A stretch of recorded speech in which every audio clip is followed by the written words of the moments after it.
We're looking at Andre's point here, and in particular we're going to do a side scan mosaic using DrDepth. Let's have a look what sort of detail we will get. We're going to look at the left view first.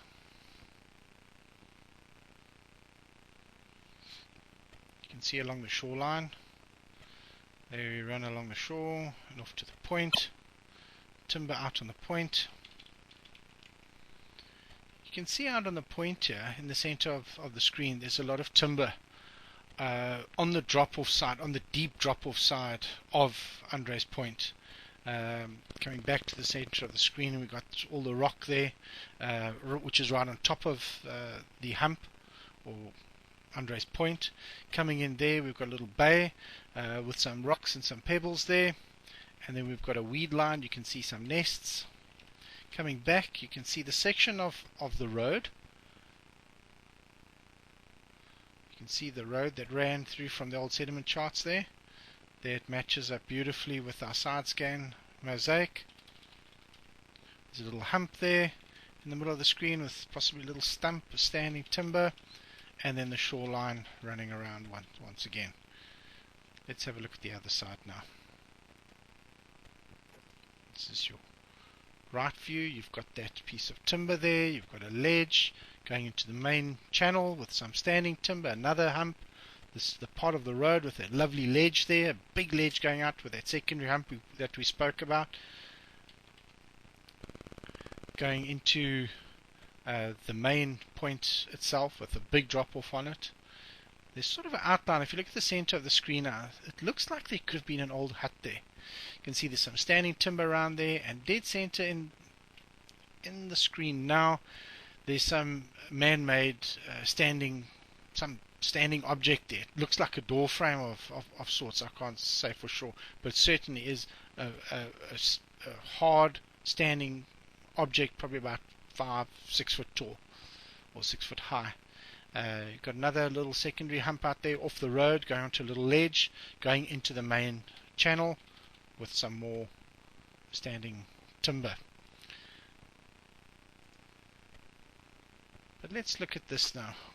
We've got the depth data showing the point. We've got hardness data showing where the rock is. It's interesting to see how this rock extends on the other side of this little bay as well. And then we've got the side scan mosaic. I've put several side scan mosaics here, and the part that I really love is let's see this in 3D.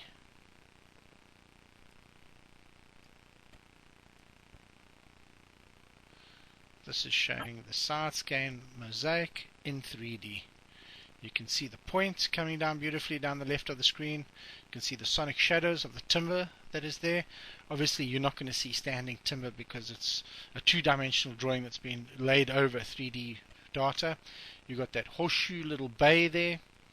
You've got that very sharp ledge coming down from the old road going onto that little secondary hump with a bit of standing timber on the very end of it, probably about 12 foot high. On the east side of that little dirt road you've got some more standing timber, and further up now, moving to the center, you can't really see it.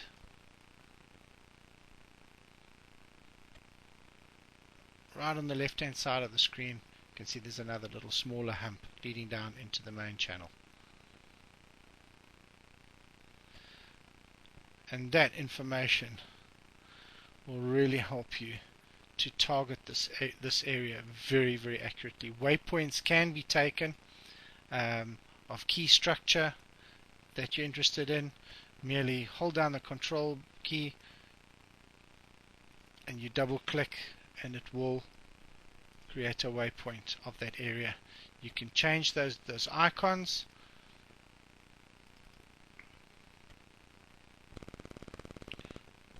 Tree, or you can go to user. In this case we'll just use the tree. Save, icon only.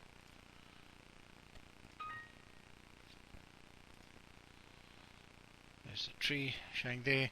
If you've got a ledge along here, if you want to highlight that ledge, you can draw a ledge in by using the draw line tool if you want to, or you could use icons. Again, just put your waypoints along that edge. Let's change those icons to ledge rather than trees.